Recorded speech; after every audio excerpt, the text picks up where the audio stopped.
بين الماء والطين شفيع المذنبين خاتم النبيين وعلى آله وأصحابه إلى يوم الدين. أما بعد فقد قال الله عز وجل في شان حبيبه تعظيما له وتوقيرا: إن الله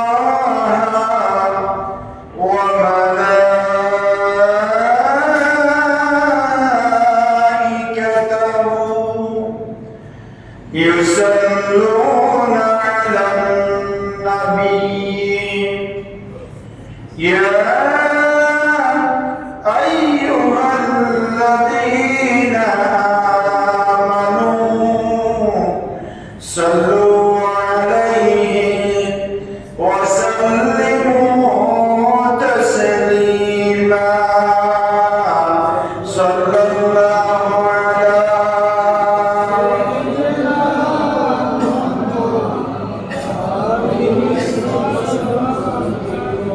صلى الله على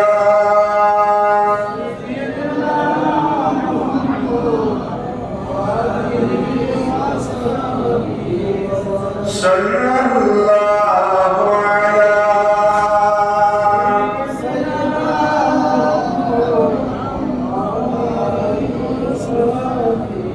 صلاة يا رسول الله عليكم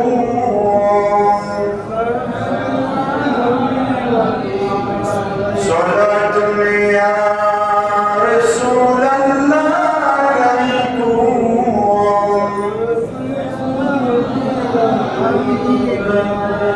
مدينة مدينة मोमिनों की गुनगुनाए दीदारे मदीना आशिकों की तमन्ना है। सलातुल्लाह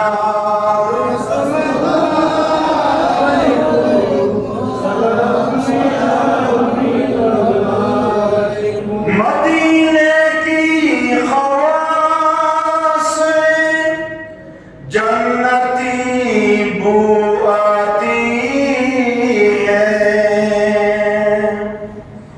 खाके पाके मदीना में नूर जन्नत चमकती है। सलातुल्लाह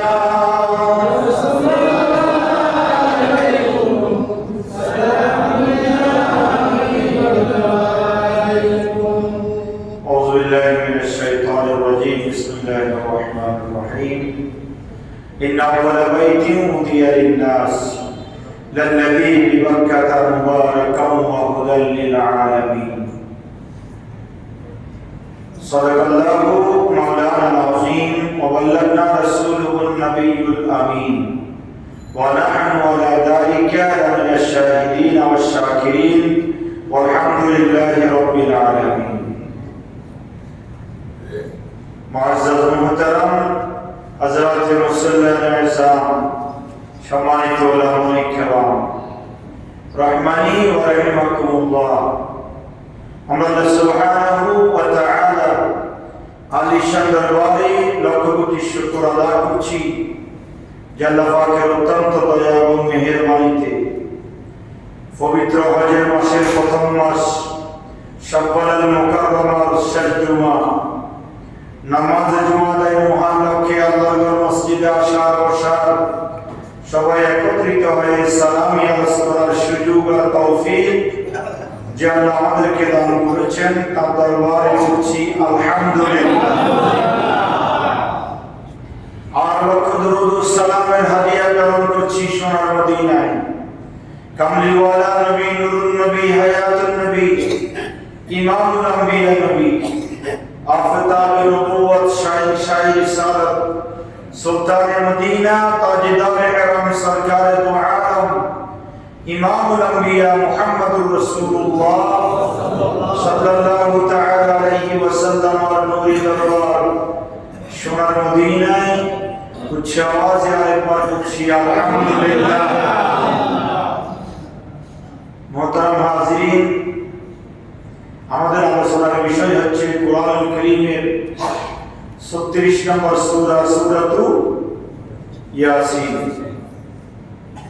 আমরা গত 2 জুমায় সূরা ইয়াসিন নিয়ে আলোচনা করেছি। ইনশাআল্লাহ আজিজ আগামীতেও সূরা ইয়াসিন নিয়ে আলোচনা করব। আজকে আমরা যেহেতু হজের মাসের প্রথম মাস, হজের মাস আমাদের থেকে ধীরে ধীরে বিদায় নিচ্ছেন, আমাদের সামনে হজ সমাগত, এজন্য কোরআনে হাকিমের সূরা আলে ইমরানের 96 নম্বর আয়াতে কারিমা শরীফ তেলাওয়াত করেছি।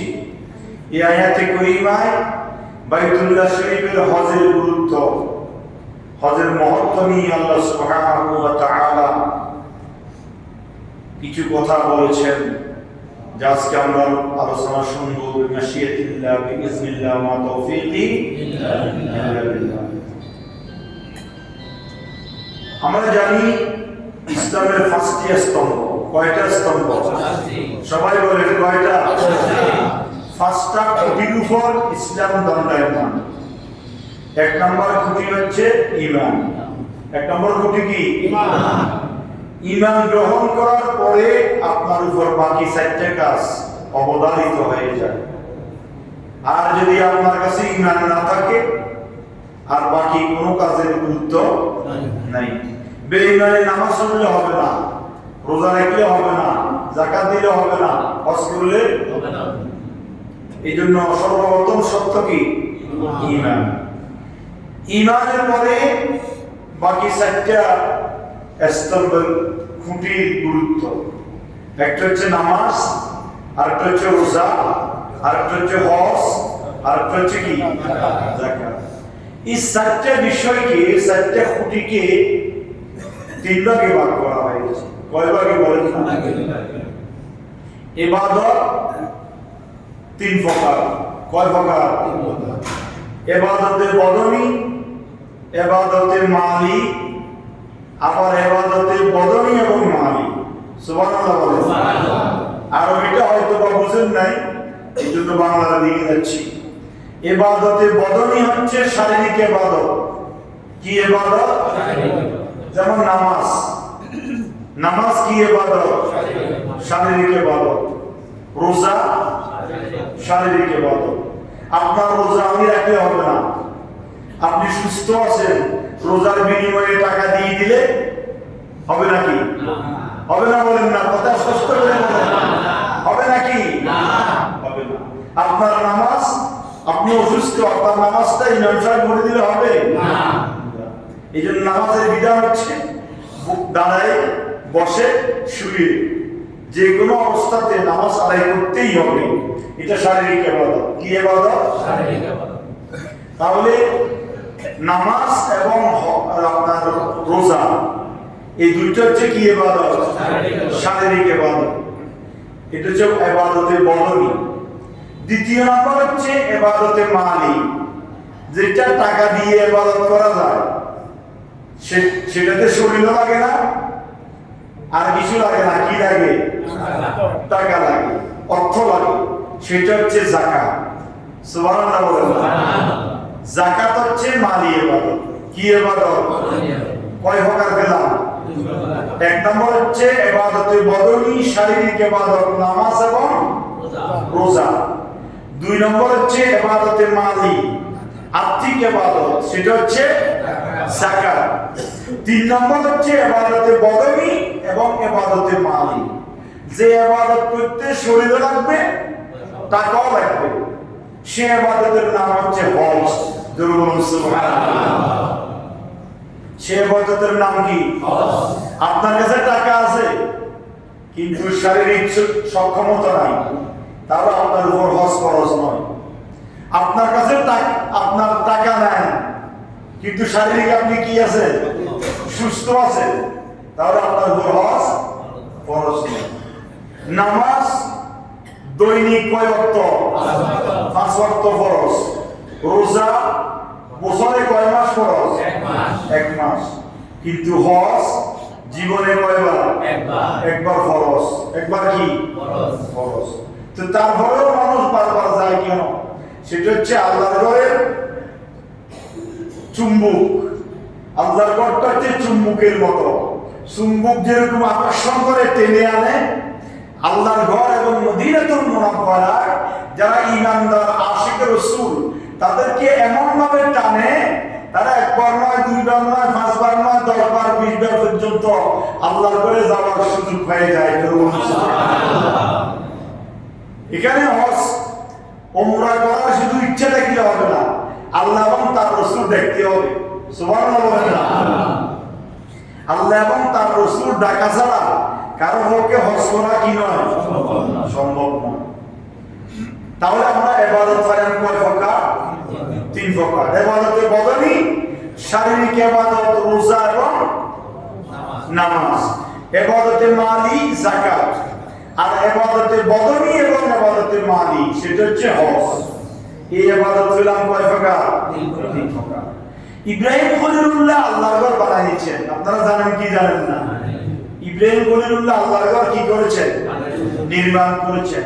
তার সাথে ছিল এই মিস্ত্রি হিসেবে ছিল ইব্রাহিম খলিলুল্লাহ, আর আপনার হেল্পার হিসেবে ছিল তার কলিজার টুকরা সন্তান ইসমাঈল জবিউল্লাহ। সুবহানাল্লাহ। আর ইঞ্জিনিয়ার ছিলেন স্বয়ং আল্লাহ। সুবহানাল্লাহ বলেন না? ইঞ্জিনিয়ার কে? আল্লাহ। আল্লাহ। মিস্ত্রি ছিল ইব্রাহিম খলিলুল্লাহ, হেল্পার ছিল ইসমাঈল জবিউল্লাহ। ইব্রাহিম খলিলুল্লাহ যখন আল্লাহর ঘর বানিয়ে ফেলেছেন, নির্মাণ করেছেন, তখন আল্লাহকে বলেন, আল্লাহ আমি তো তোমার ঘর বানিয়েছি, এবার আমার কাজ কি? আল্লাহ বলেন আযান দিয়ে দাও। সুবহানাল্লাহ বলেন। আল্লাহ বলেন কি দিয়ে দাও? নামাজের জন্য কি আছে? আছে না? নামাজের সময় সবাই জানে, জানে কি জানে না? ঘড়ি, টাইম সবার কাছে জানা আছে, তারপরেও আযান দিতে হবে।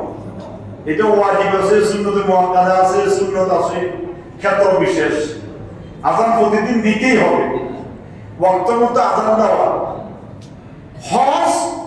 হজেরও একটা আযান আছে। সুবহানাল্লাহ। আল্লাহ বলেন ইব্রাহিম খলিলুল্লাহ তুমি আমার ঘর বানিয়েছো, এইবার তুমি হজের আযান দিয়ে দাও। ইব্রাহিম খলিলুল্লাহ বলে আল্লাহ কি কাজ?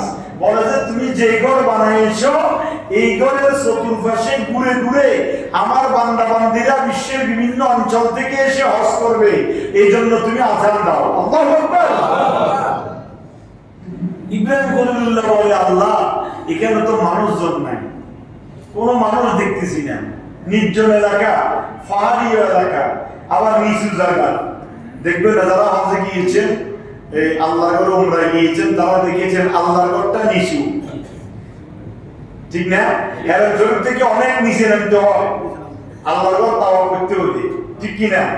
তার উপরে পাহাড়গুলো আছে না, যেমন বাদশার বাড়ি জবলে নূর, জবলে সুর, বিশেষ করে জবলে আবু কুবাইস, এটা অনেক উপরে। তারপরে সাফা মারওয়া যে সাই করা হয়, এটা অনেক উপরে, এটা মূল পাহাড়, কিন্তু আল্লাহর ঘরটা কি নিচে। তো ইব্রাহিম খলিলুল্লাহ বলে এখানে মানুষজন নাই, আমি আযান দিলে কে শুনবে? তখন আল্লাহ বলেন তোমার কাজ আযান দেওয়া, আর আমি আল্লাহর কাজ হচ্ছে মানুষের কর্ণকুহরে হজের আযান পৌঁছাই দেওয়া। আল্লাহু আকবার।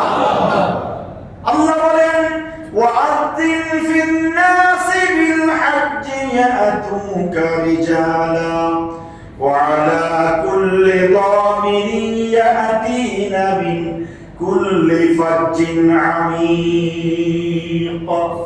সূরা হজের 28 নম্বর 27 নম্বর আয়াতে কারিমার মধ্যে আল্লাহ বলেন ওয়া'আযিন ফিন-নাসি বিল-হাজ্জি ইয়া'তুকা রিজালা। ইব্রাহিম তুমি হজের আযান দাও, তো তোমার আযান যখন আমার বান্দাদের কানে যাবে, আমার বান্দারা পায়ে হেঁটে বাহনের উপরে বহন করে বিমান যোগে বিভিন্ন অবস্থায় আমার বান্দারা বিশ্বের বিভিন্ন অঞ্চল থেকে আমার এই ঘরে হজ করার জন্য আসবে। ইব্রাহিম আলাইহিস সালাম আযান দিলেন, কেউ মায়ের পেটে, কেউ রূহ জগতে, কেউ দুনিয়াতে। যত ইমানদার মুসলমান ইমানদার হয়ে দুনিয়াতে আসবে, যত মানুষ ছিল রূহ জগতে, মায়ের পেটে, দুনিয়ার জমিনে, যারা একবার এই হজের আযান ইব্রাহিম ইসলাম আযান দিয়েছে, হাজ্জু বাইতা রাব্বিকুম ইয়া আইয়ুহান নাস হাজ্জু বাইতা রাব্বিকুম। নামাজের আযান আল্লাহু আকবার আল্লাহু আকবার হাইয়া সালাহ হাইয়া ফালাহ, কথা বলেন ঠিক কি না? হজের আযান কি? হজের আযান হচ্ছে ইয়া আইয়ুহান নাস হাজ্জু বাইতা রাব্বিকুম, হে দুনিয়ার মানুষ, ইমানদার মুসলমান, তোমরা গিয়ে আল্লাহর ঘরে হজ করো। সুবহানাল্লাহ।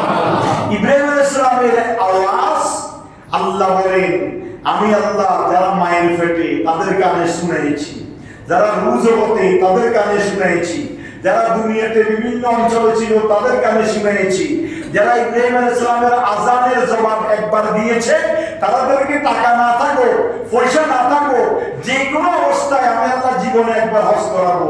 যারা দুইবার লাব্বাইক বলেছে তারা দুইবার যাবে, যারা 50 বার ইব্রাহিম আলাইহিস সালামের হজের আযানের জবাব দিয়েছে তারা সরে বলে কলে কৌশলে যে কোনো অবস্থাতে জীবনে 50 বার আল্লাহর ঘরে হজ করবে। জোরে বলুন সুবহানাল্লাহ।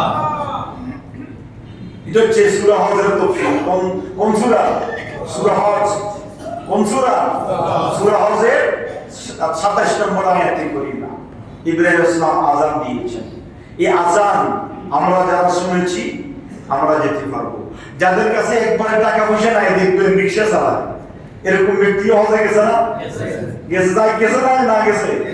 আবার দেখবেন কোটি কোটি টাকার মালিক, কিন্তু হজ নসিব হয় না, এরকম আছে না? এটা নসিবের ব্যাপার, ভাগ্যের ব্যাপার। কিন্তু আল্লাহ রাসূল সাল্লাল্লাহু আলাইহি ওয়াসাল্লাম কি বলেছেন? হযরত আলী রাদিয়াল্লাহু তাআলা আনহু ইসলামের কয় নম্বর খলিফা? কথা বলেন না, কয় নাম্বার? ইসলামের 4 নম্বর খলিফা হযরত আলী।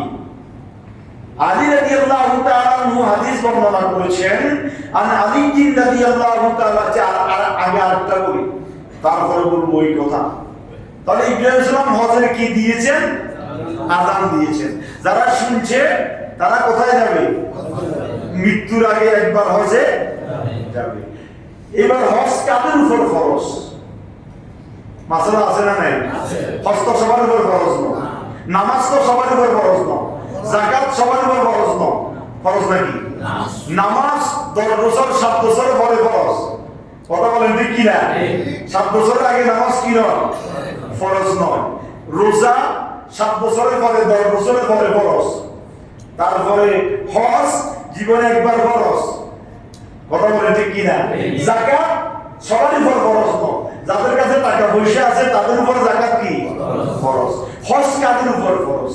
এই কথা আল্লাহ রাব্বুল আলামিন কোরআনুল কারীমের সূরা আলে ইমরানের আপনার 97 নম্বর আয়াতে কারীমার মধ্যে বলেছেন, ওয়ালিল্লাহি আলান নাসি হিজ্জুল বাইতি মান ইসতাতাআ ইলাইহি সাবিলা। ওই ব্যক্তির উপর জীবনে একবার হজ ফরজ যাদের কাছে এমন টাকা পয়সা আছে যে মক্কা শরীফ দিয়ে আবার হজের যাবতীয় কার্যক্রম শেষ করে আবার নিজের ঘরে আসি পৌঁছার সামর্থ্য রাখে। এর ভিতরে আপনি যতদিন হজে থাকবেন ততদিন আপনার স্ত্রী, ছেলে মেয়ের ভরণ পোষণ, চিকিৎসা, আপনার বাসস্থান, অন্য বস্ত্রের ব্যবস্থা ঠিক থাকবে। অর্থাৎ আপনার কাছে এমন টাকা আছে যে টাকা দিয়ে আপনি হজে যাইতে পারবেন, হজ করে আসতে পারবেন। এর ভিতরে আপনার স্ত্রী, পরিবারের ছেলে মেয়ের খানা পিনার কোনো সমস্যা হবে না। এই পর্যায়ে আপনি যখন টাকাওয়ালা হবেন, পয়সাওয়ালা হবেন, তখন আপনার উপর হজ কি ফরজ। কথা বুঝতে পারছি না? কথা খেয়াল করবেন। তখন আপনার উপর হজ কি ফরজ। তা আমরা তো মনে করি এমন টাকা আছে আমার কাছে, কিন্তু বলে না বিল্ডিংটা একটু বাঁধি লই তারপরে যাবো, বলি না? ওই যে টাকা তো আছে যাইতে পারি। হজে গেলে অনেক নিয়ম কারণ আছে, বিভিন্ন নিয়ম কারণ ফলো করে চলতে হয়। এখন যাইতে আমরা অনেক কিনে খরচ জানি। হজে গেলে দাঁড়িয়ে দাঁড়িয়ে কি মানছি কি করবো? হজে গেলে সুদ খাওয়া যাইত না, হজে গেলে গোশ খাওয়া যাইত না, হজে গেলে ও যে ভাই মারা গেছে ভাইয়ের সম্পত্তি যত যে কোনো প্রকার আমার নামে লেখাই দিতে বাতি জেলে ফার্মটি দিই নিয়ন্ত করা যেত না। কথা বলে ঠিক কি না? এইটা কি শরীয়ত? হজ করলেই কাজ করা যাবে না, আর হজ না করলেই কাজ করা যাবে এমন কি কোনো বিধান আছে? হুজুরে কেন টিভি চায়? তো হুজুরের টিভি সেবা, হুজুরে এই কাজ করা, হুজুর ওই কাজ করা জায়েজ নাই। আপনার জন্য জায়েজ নাকি? আপনার জন্য যেটা না জায়েজ, হুজুরের জন্য সেটা না জায়েজ। আপনার জন্য যেটা জায়েজ, হুজুরের জন্য সেটা জায়েজ। অনুরূপ ভাবে হজ করলে দাঁড়িয়ে রাখতে হবে, হজ করা ছাড়া দাঁড়িয়ে আসতে পারবেন, এটা কোন জায়গায় আছে নাকি? হজ করলে সুদ খাইতে পারবেন না, হজ না করলে সুদ খাইতে পারবেন, কোন জায়গায় আছে নাকি? হজ করলে অন্যায় অবিচার করা যাবে না, আর হজ না করলে কিছু কিছু করা যাবে, বিধান আছে নাকি? এই জন্য ইসলাম বলেছে ইমাম শাফি, আহমদ ইবনে হাম্বল, ইমাম মালিক, এই তিনজন ইমামের মতে হজ ফরজ হওয়ার সাথে সাথে হজ ফরজ করে ফেলতে হবে। হজ ফরজ হওয়ার সাথে সাথে কি করতে হবে? এই জন্য দেখবেন আমাদের দেশে বাঙালি আমরা হানাফি মাযহাব, কথা বলেন ঠিক কিনা? ইমামে আজম একটু সহজ করে দিছে। ইমামে আজম বলতেছে হজ ফরজ হওয়ার সাথে সাথে না করলেও সারবে, মৃত্যুর আগে যেন করে, মৃত্যুর আগে যেন। মৃত্যু কখন আসবে আপনি জানেন নাকি? এই জন্য ইমাম আজম বলছে হজ ফরজ হওয়ার সাথে সাথে করে ফেলা উত্তম, তবে একটু স্থির করা যাবে, একটু 2 বছর হিসাব।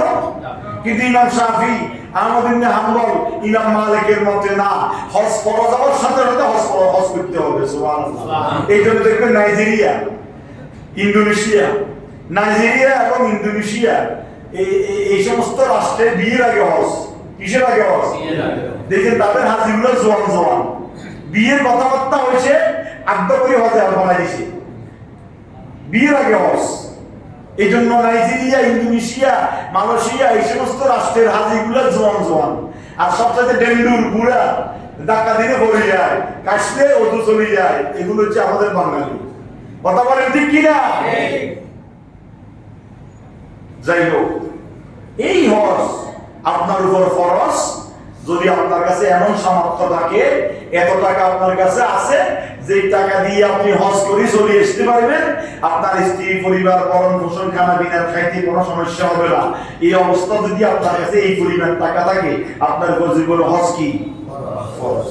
এখন আসেন, এই হজ ফরজ আপনি করলেন না, গরিবেশি করলেন, নয়সা করলেন, ছেলের জন্য বাড়ি বাঁধলেন, ছেলেকে জায়গা দিয়ে গেলেন, মেয়ে বিয়ে দিয়ে গেলেন, ছেলেকে বিয়ে করাইলেন, নিজে খেয়ে না খেয়ে দালান কোঠা বাঁধলেন, নিজে অসুস্থ হয়ে গেলেন কাজ করতে করতে, কিন্তু নিজে হজটা করলেন না, তখন আপনার শাস্তি কি?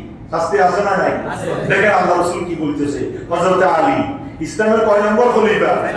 4 নম্বর খলিফা, আল্লাহ রাসূলের মেয়ের জামাই হাসান হুসাইনের আব্বা জান হযরত আলী রাদিয়াল্লাহু তাআলা আনহু বলেছেন, আলী রাদিয়াল্লাহু তাআলা আনহু قال قال رسول الله صلى الله عليه وسلم من ملك زاد او راحله تبلغه الى بيت الله الحرام ولم يحج فلا عليه ان يموت يهوديا او نصرانيا।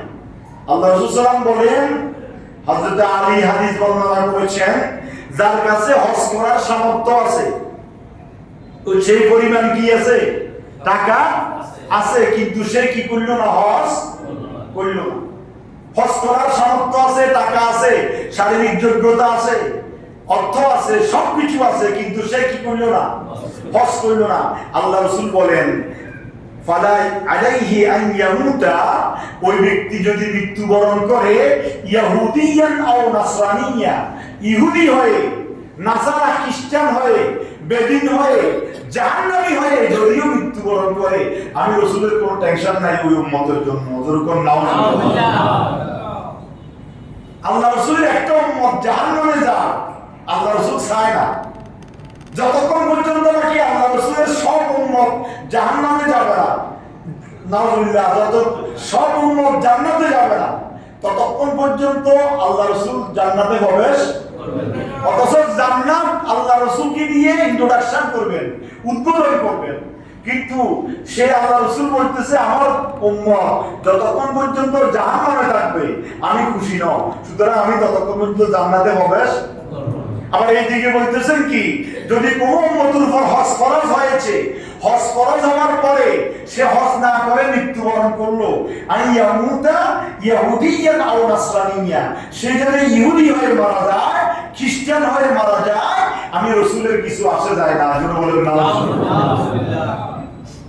এবার আসেন, এইবার আমাদের দেশে অনেক মানুষ যখন হজ করার সামর্থ্য ছিল কিন্তু হজ না করে মারা যায়, তখন তারা অনেকে স্বপ্নে দেখায়, অনেকে বলে আমার হজটা একটু করে নিও, আমার হজটা একটু করাইতে বলিও। কেন? সে কবরে গিয়ে শান্তিতে থাকে না, অশান্তিতে থাকে। এবার আসেন, নামাজের বদলি নেয়, নামাজের কি নেয়? রোজার বদলি নেয়। নামাজ আদায় করতে হবে দাঁড়াই, বসি, শুয়ে, যে কোনো অবস্থাতে। আপনার নামাজ আমি ঢুকলে হবে না, আপনার রোজা আমি দেখলে হবে না। এমন অসুস্থ হয়ে পড়েছেন যে আর সুস্থতা হওয়ার সম্ভাবনা নাই, একবার দুর্বল হয়ে পড়েছেন, মৃত্যুসজ্জা অবস্থা। ওই অবস্থা হলে হজের কি দিতে হয়? ফিদিয়া দিতে হয়, আর রোজা, তখন রোজা আদায় হয়ে যায়। কিন্তু সুস্থ অবস্থায় যদি রোজার টাকা দিয়ে তার বিনিময়ে রোজা আদায় করতে চান, হবে কি? হবে না। কিন্তু একমাত্র হজের বদলি আছে। কি আছে? বদলি আছে। লকিদ ইবনে আমির রাদিয়াল্লাহু তাআলা আনহু, একজন সাহাবী, লকিদ ইবনে আমির অত্যন্ত জলিলুল কদর সাহাবী।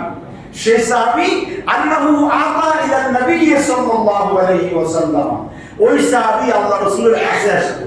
কার কাছে আসলো? আল্লাহ রাসূলের কাছে। ফাকালা ইয়া রাসূলুল্লাহ ইন্না আবি শাইখান কাবীর। ওই লকিদ ইবনে আমির আল্লাহ রাসূলের কাছে আসি বলতেছে, ইয়া রাসূলুল্লাহ আমার আব্বা তো অত্যন্ত জরিফ, দুর্বল, অসুস্থ, টাকা পয়সা আছে বটে, কিন্তু হজ করা কি নেই, সামর্থ্য নেই। লা ইস্তাতিউ ইলাল হজ্জ ওয়ালা উমরা, হজ করারও সামর্থ্য নাই, উমরা করারও কি নাই, সামর্থ্য নাই। ওয়ালা যুআনা فقال النبي صلى الله عليه وسلم, তখন আল্লাহ রাসূল সাল্লাল্লাহু আলাইহি ওয়াসাল্লাম বললেন, হুজ্জি আন আবিকে ওয়াতামির, তুমি তোমার আব্বার পক্ষ থেকে হজ করাও এবং উমরা করাও। এটা যখন তুমি আদায় করাবে তখন তোমার আব্বার পক্ষ থেকে আদায় হয়ে যাবে, তখন তোমার আব্বা কবরের আযাবের থেকে মুক্তি পাবে। সুবহানাল্লাহ।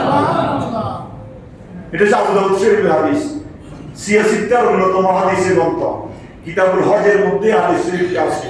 এই কথার উপরে ফুকায়ে ইসলাম, জমহুর ফুকায়ে ইসলাম, বিশেষ করে ইমাম আবু হানিফা, ইমাম শাফি, ইমাম মালিক, ইমাম আহমদ ইবনে হাম্বল সবাই একমত যে সমস্ত ইবাদতের বদলি নাই, একমাত্র হজের কি আছে? বদলি আছে। হজটা করাইতে হবে ওই ধরনের ব্যক্তির উপর। হজে আমি তো একবার হজে কি হজে আমি আমার হজ করি ফেললে অসুবিধা কি? বলে না? বলে কি? বলে না? আচ্ছা এবার আসেন, নামাজ দৈনিক কয়বার ফরজ? 5 বার। 5 বার নামাজের মধ্যে এই মাগরিবে 2 বার, এশারে 2 বার, ফজরে 2 বার, কয়বার? 6 বার। 6 বার ইমাম সাহেব প্রতিদিন 6 বার ইমাম সাহেব উচ্চ আওয়াজে কি পড়ে? সূরা ফাতিহা পড়ে। কথা খেয়াল করবেন, প্রতিদিন ইমাম সাহেব উচ্চ আওয়াজে সূরা ফাতিহা পাঠ করে 3 ওয়াক্ত নামাজে কয়বার? 6 বার। এখন এরকম আপনি ইমাম সাহেবের পিছনে নামাজ পড়তে পড়তে 10 বছর, 20 বছর, 30 বছর, 40 বছর, 50 বছর, 60 বছর পর্যন্ত পড়লেন। এখন যদি আপনাদের কই ভাই একটু সূরা ফাতিহাটা আমাকে শোনান, আমরা তো প্রতিদিন ইমাম সাহেবের পিছনে সূরা ফাতিহা শুনেন, আপনারা এই 7 আয়াতে 70 বার বলবো, 7 বার ধরে লিখতে হইব, শক্ত করে ডরে কাঁপিব, বলবো আমি হুজুরের সামনে কেন সূরা ফাতিহা পড়ছি। কথা বলেন ঠিক কিনা? বাড়াই বললাম না ঠিক বলছি? কথা বলেন না?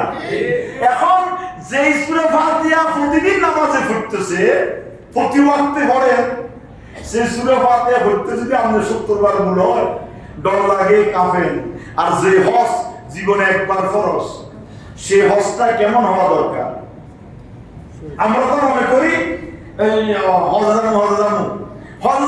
জামু করি খুশি, লাফার আত্মীয় স্বজনের বেআইনি ফোন করেন, বেআইনি বাদ ফলার, বোনে বাদ ফলার, বাইরে বাদ ফলার, ঘরে যাইব বলে আর বলতে হবে কি খারাপ বাড়াইতে ইতারে কি নামাজ করিতে কথা বলে ঠিক কিনা ঘরে যাইব যে হজে যাইব।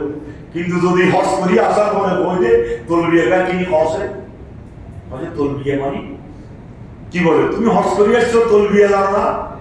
হজে তলবিয়া তো তাকে স্মরণ করে দাও লাব্বাইক আল্লাহুম্মা, এটাকে বলা হয় কি তালবিয়া।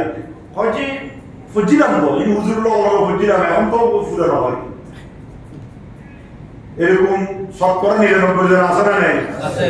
হজ করি আসছে, উমরা করি আসছে, কিন্তু তালবিয়া হয় না। হজের ফরজ কয়টা জিজ্ঞাসা করলে জানে না, হজের ওয়াজিব কয়টা জানে না, কিন্তু হজ করে চলে এসছে। এই হজ আপনি কি মনে করেন আপনি কবুল হয়ে গেছে? হজের বিনিময়ে জান্নাত, আল হজ্জুল মাবরুর লাইসা লাহু জাযাউন ইল্লাল জান্নাহ। আল্লাহ রাসূল সাল্লাল্লাহু আলাইহি ওয়াসাল্লাম বলেছেন কবুল হজের বিনিময়ে হচ্ছে জান্নাত। আর এই হাদিসের মধ্যে বলেছেন হজ না করলে ইহুদি খ্রিস্টান হয়ে মারা যাবে, কবরে আগুন জ্বলবে। কবরে কি জ্বলবে? তখন আপনি আপনার ছেলে মেয়ে স্ত্রীর জন্য নিজে না খেয়ে, নিজে ভালো মন্দ না যাচাই বাছাই না করে স্ত্রী ছেলে মেয়েকে ঘর বাড়ি গর্বিটা সবকিছু দিয়ে গেলেন, আর আপনি যা কবরে জ্বলতেছেন কিসের কারণে? হজ করে যান নাই সেই কারণে, হজ করাইতে পারে নাই সেই কারণে। আপনার হজটা কবুল হচ্ছে কিনা সেটা দেখতে হবে। এই জন্য হজ করতে হলে শুধু হাজি বললে হাজি দেখানোর জন্য হজ নয়, হজ কবুল হচ্ছে কিনা, হজের প্রত্যেকটা আরকান ঠিকমতো আদায় হচ্ছে কিনা, হজের ফরজ ওয়াজিব ঠিকমতো আদায় হচ্ছে কিনা সেটা জানা দরকার আছে না নাই? নামাজে কয় ফরজ? 17 ফরজ। নামাজে কয় ফরজ? এক জিজ্ঞাসা করলে 17 ফরজ 17 জন ব্যক্তি কথা বলেন ঠিক কিনা? 17 জনের জিজ্ঞাসা করলে 17 জনের দায়িত্ব নামাজের 17 ফরজ কি কি? হজের ফরজ কয়টি? 3টি। কয়টি বলেন না? এই 3টি ফরজ যদি কামা হক আদায় না হয় হজ হবে না। হজের ওয়াজিব 7টি, এই 7টি ওয়াজিব যদি কামা হক আদায় না হয় তাহলে হজ হবে না। কারণ হজের ওয়াজিব ফরজের কাছাকাছি, ওয়াজিবগুলো যদি কামা হক আদায় করা না হয় তাহলে হজ হবে না। দম দিতে হবে, দম দেওয়া ওয়াজিব, তো দম দিতে পারেন না। একটা দমের দাম বাংলাদেশে 15,000 টাকা, 16,000 টাকা, 20,000 টাকা। দুইটা দম দিতে হলে একটা ফরজ আর একটা নফল, দুইটা দিতে হলে সুন্নত, দুইটা দিতে হলে 40,000 টাকা বাংলাদেশি লাগবে। এই সমস্ত চিন্তা ভাবনা করি হজ কবুল হয় কি না হয় আল্লাহ পাক জানে। কিন্তু আল্লাহ রাসূল বলেছেন কি হাজ্জু, হে আমার উম্মতেরা তোমরা হজ করো। ফাইনাল হাজ্জা ইয়াগসিলুজ যুনুব কামা ইয়াগসিলুল মাউ দারান।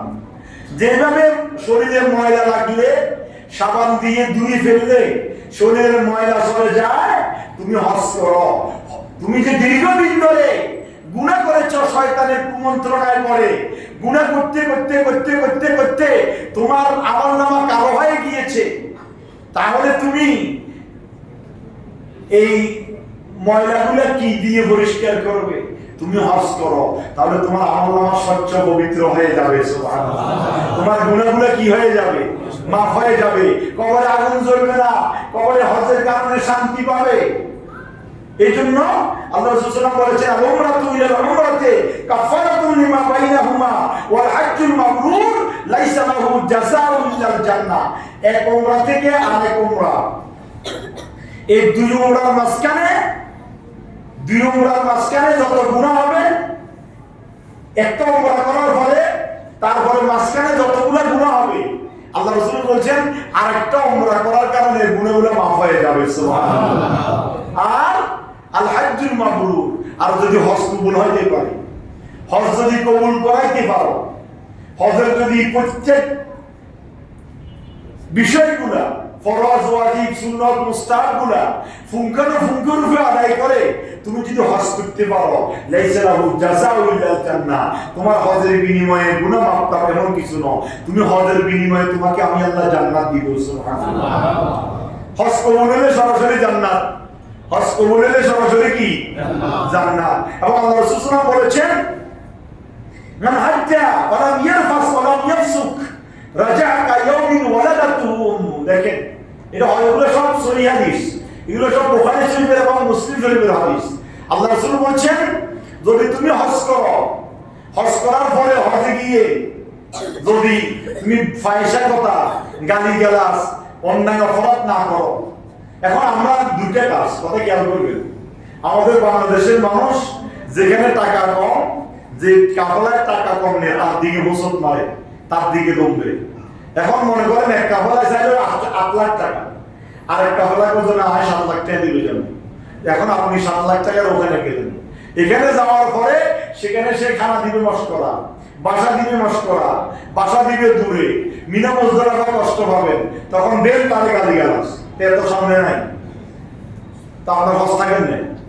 সস্তা 3 অবস্থা, সস্তা কম অবস্থা 3 অবস্থা। আর যাকে 8 লাখ টাকা নিয়ে যাবে সে রাখবে কাছে, সে খানা পিনা ভালো দিবে, আর গালি দিতে হবে না। যেমন তেল তেমন বাজা। তো কাফেলাগুলো সেখানে গিয়ে বলে যে যেমন তেল তেমন বাজা। ভাই কথা কি? তুই কত দিস? 7 লাখ। 10 লাখ দিয়ে এসে এই কারণে এখানে রয়েছি। তুই 7 লাখ দিয়ে এসে তুই এখানে দেখতে না, করে দেখতে। এই জন্য আমাদেরকে সবগুলো দেখতে হবে, টাকার সাথে সব সম্পর্ক। আর হজটা কবুল হচ্ছে কিনা এই জন্য বাবু একজন আলেমের সাথে তাকে হজ করতে হবে। আমরা তো মনে করি নামাজের ইমামতি করতে হুজুর লাগে, নামাজের ইমামতি করতে কি লাগে? কিন্তু হজ তো জীবনে একবার ফরজ। এই হজ করতে হুজুর দরকার আছে না নাই? যা হুজুর প্রতি বছর গেলে হুজুরের বদনামি করে, হুজুর প্রতি বছর হজের ব্যবসা করে, বলে কি বলে না, কিন্তু কথা বলতে সাবধান। কিন্তু আপনার কথাটা কতটুকু যোগ্যতা আপনার মানে এই বাস্তব, সে কথা আপনাকে চিন্তা করতে হবে। যাই হোক, এই হজ জীবনে একবার ফরজ। হজ যদি আপনি না করেন তাহলে হজ ফরজ হওয়ার পরে যদি হজ না করে মারা যান, কবরে শাস্তি হয়। তখন আপনজনদেরকে দেখায়, এলাকার ইমাম সাহেবকে দেখায়, বাইরের মানুষকে দেখায়, বিভিন্ন ভাবে হজের ক্যাটাগরি সমস্যা আছে।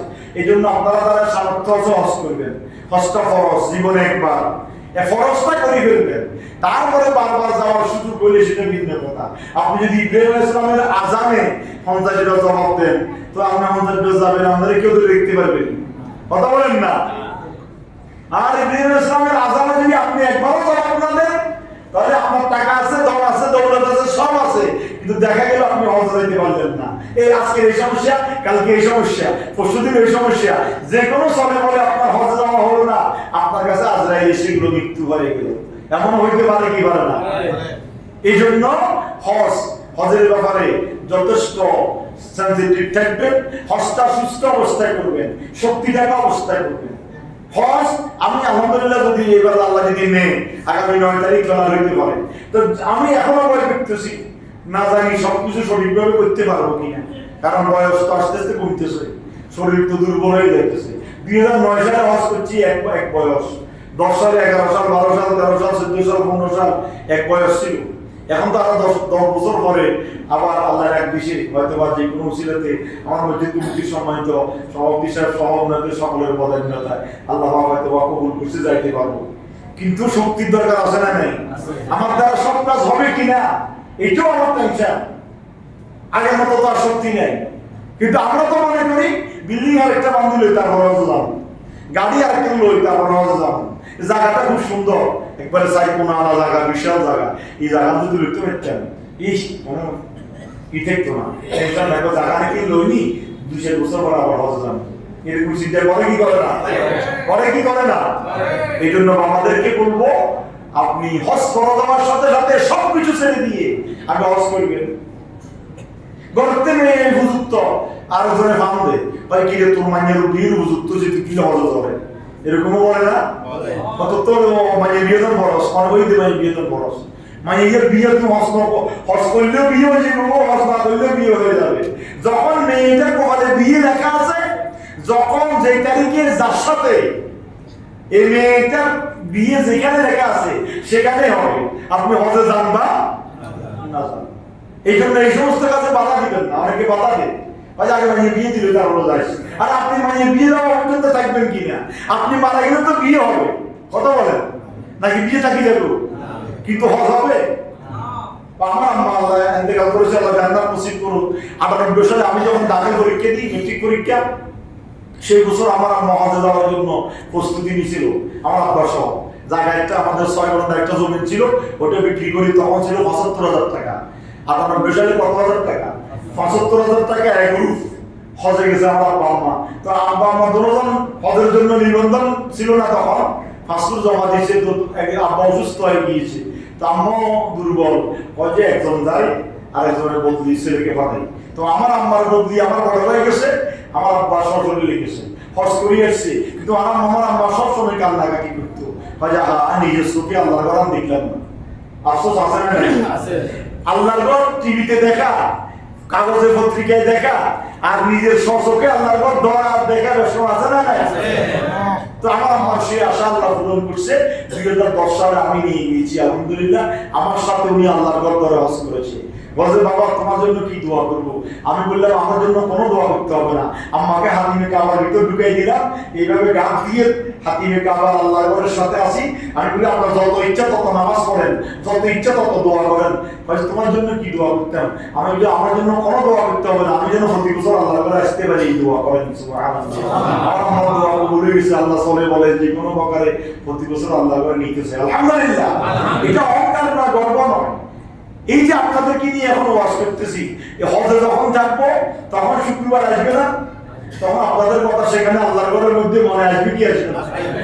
দোয়া আসবে, আল্লাহ আমার মুসল্লিদেরকে মাফ করে দাও। আমার মুসল্লিরা যারা তোমার ঘরে আসতে পারে নাই, তাদেরকে আসার তৌফিক দান করো, আমিন বলেন না? সুতরাং আসুন আমরা হজটা করি, হজের জন্য প্রস্তুতি নিই, হজ ফরজ হিসাবে আদায় করি। আপনি নামাজ পড়লেন কিন্তু হজ করলেন না, যাকাত দিলেন হজ করলেন না, আপনি রোজা রাখলেন হজ করলেন না, একটা করলেন আরেকটা করলেন না, ইবাদত কবুল একটার সাথে আরেকটার সম্পর্ক। শারীরিক সুস্থ আছেন, টাকাও আছে, কিন্তু আপনি আজকে করবেন কালকে করবেন বলে বিভিন্ন চলে বলে করলেন না, কিন্তু না করে আপনি নিজের ভাই নিজে কুড়াল ফেললেন। হজ কত কঠিন! হজকে জিহাদের সাথে তুলনা করা হয়েছে। হজকে কিসের সাথে? হজকে জিহাদের সাথে তুলনা করা হয়েছে। জিহাদ যেমন কঠিন, হজ তার চাইতে বেশি কঠিন। যারা যান নাই তারা বুঝেন নাই, আর যারা গিয়েছেন, যারা এই কষ্টে স্বীকার করেছেন, তারা বুঝতেছেন হজ কত কঠিন। বিশেষ করে 5 দিন। কয়দিন? মিনাতে 3 দিন, আরাফাতে 1 রাত, মুজদালিফা 1 রাত। এই 5 দিন, এই 5 দিন জিহাদের ময়দান। থাকতে হয় 40 দিন, 41 দিন, কিন্তু মূল হজ কয়দিন? এই কষ্ট হচ্ছে 5 দিন। এই 5 দিন জিহাদের ময়দান। এই 5 দিন আমি যতবার গেছি, 5 দিনের আগে অন্তরে কুকুর শুধু ভয়, অন্তরে একটা ভয়, খানা কিনে খাইতে ভয় আসে। খানা খাইতে অন্তরে যখন হজের ভয়ের কথা আসে, তখন আর খানা খাইতে পারি না। আপনারা কি মনে করেন জানি না, আমি নিজের কথা বলতেছি, অন্তরে আস্তে কাপ করে ধরে, প্রভু 5 দিন তো আসতেছে, আল্লাহ জানে মিনা মুজদালিফা হজ কিভাবে করবো। এই করি ফেললে ফরজ তাওয়াফ শেষ করে যখন আরাফাতে, মুজদালিফায়, মিনাতে শয়তানকে কঙ্কর নিক্ষেপ করে 3য় দিন যখন ফিরে আসি, তারপরে যেন মাথার থেকে বড় একটা বোঝা যেন পড়ে গেছে, শরীর হালকা হয়ে যায়, মন দিন ফ্রেশ হয়ে যায়, আলহামদুলিল্লাহ হজটা করতে পেরেছি। সুবহানাল্লাহ। এত কঠিন। লক্ষ লক্ষ মানুষ, 40 লক্ষ মানুষ যদি সরকারি হিসাবে থাকে, আরো 20 লক্ষ গাইড হিসাবে আছে। সেখানে যারা স্থানীয় বাংলাদেশি থাকে, বিভিন্ন রাষ্ট্রের থাকে, তারা বিভিন্নভাবে হজ করি করে। এই জন্য তারা বেসুমার সরকারি গণনায় 30 লাখ 40 লাখ হাজি হয়।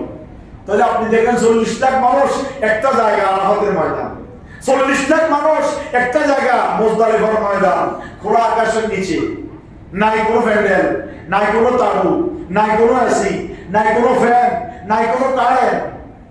যদি বৃষ্টি হয়, বৃষ্টিতে বৃষ্টি দিব, কোনো উপায় নেই। আর যদি প্রচন্ড গরম, নিচের মাটিগুলা আগুন জ্বালাইলে যেরকম ফাতর উপর আগুন জ্বালাইলে ফাতর যেরকম গরম হয়ে যায়, নিচের মাটিগুলো এরকম উত্তপ্ত গরম। তবে মুজদালিফার জমিনের আরেকটা কারামত, আমি যতবার গিয়েছি ততবার পেয়েছি, আলহামদুলিল্লাহ। মুজদালিফাতে আরাফার শেষ করে যখন মুজদালিফাতে আসি, আসার পরে 1 আযান 2 ইকামতে মাগরিবের নামাজ এবং এশার নামাজ আদায় করতে হবে। রাতে যদি একটাও বাজে, প্রথমে মাগরিব, তারপরে কি এশা আদায় করতে হয়। তারপরে একটা ফাতলা বেডশিট নিয়ে যায়, এই বেডশিটকে বিষয়ে সেখানে যখন ফিট লাগাইতে দেবে, নিচে উত্তপ্ত গরম, কিন্তু ফিট লাগাইতে দেরি, সাথে সাথে ঘুম আসি গেছে, আর খবর নাই। নিচে অথচ গরম, কিন্তু আপনি কোনো গরম জায়গায় শুনে ঘুম আসবে, কিন্তু এটা মুজদালিফার কারামত। মুজদালিফার জমিনের একটা জ্বলন্ত কারামত, সেখানে আপনি সারাদিন পরিশ্রম করে আসবেন, মুজদালিফা খোলা আকাশের নিচে ঘুমাইছেন, ঘুম আসে গেছে। ফজর আজান নিচে উঠে গেছেন, তাহাজ্জুদ করি, নামাজ কালাম পড়ি, আবার মিনার জমিনে যাইতে হয়েছে। তারপরে শয়তানকে কঙ্কর মারার জন্য যাইতে হয় অনেক দূরে হাঁটি হাঁটি, সেখানে গাড়ির ব্যবস্থা নাই, কোনো গাড়ি নেই। আপনি কোটি টাকা, আপনি যদি 15 লাখ টাকা দিয়ে হজ করেন, আপনার যে গতি, 6 লাখ টাকা দিয়ে যে হজ করেন তারও সেই গতি। মিনা থেকে হাঁটি হাঁটি জমরায় যেতে হবে, শয়তানকে, বড় শয়তানকে কঙ্কর মারতে হবে। প্রথম দিন কষ্ট বেশি, প্রথম দিন হানাফি, শাফি, মালিকি, হাম্বলি, সাই মাযহাবের সবাই একটাই একসাথে প্রথম দিন শয়তানকে কঙ্কর মারে, এই জন্য প্রথম দিন কষ্ট বেশি।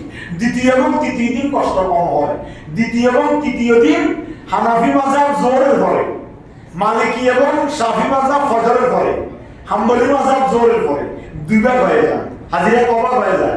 তো আমরা হানাফি মাযহাব দুপুরে খারাপ না খাই, আস্তে ধীরে তারপরে হাজিদেরকে নিয়ে যাই, ধীরে ধীরে হাঁটি যায়, বড় শয়তান, মেজু শয়তান, ছোট শয়তান, তিনজনকে কঙ্কর মারি আবার বাসায় চলে আসতে হয়। এটা হচ্ছে আমাদের নিয়ম। এর ভিতরে ফরজ তাওয়াফ করতে হবে। এই যে হজের কষ্ট, এই কষ্টটা মাথায় রেখে এখন থেকে নিয়ত করবেন যে জোয়ান অবস্থায় হজে যাবেন, হজটা করবেন, হজের বিনিময়ে জান্নাত, হজটা করবেন, হজের বিনিময়ে নিষ্পাপ।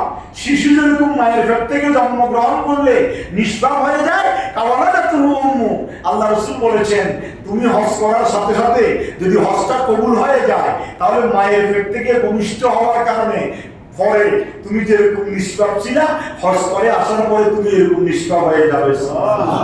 আসুন আল্লাহ আমাদের সবাইকে হজ করানো। যদি হজ না করেন, সামর্থ্য, শারীরিক সামর্থ্য নাই, আর্থিক সামর্থ্য আছে, তাহলে আপনার উপর হজ কি ফরজ করেন না। আর্থিক শারীরিক সামর্থ্য নাই, কিন্তু আর্থিক আছে, অর্থ আছে, হজ ফরজ না ফরজ?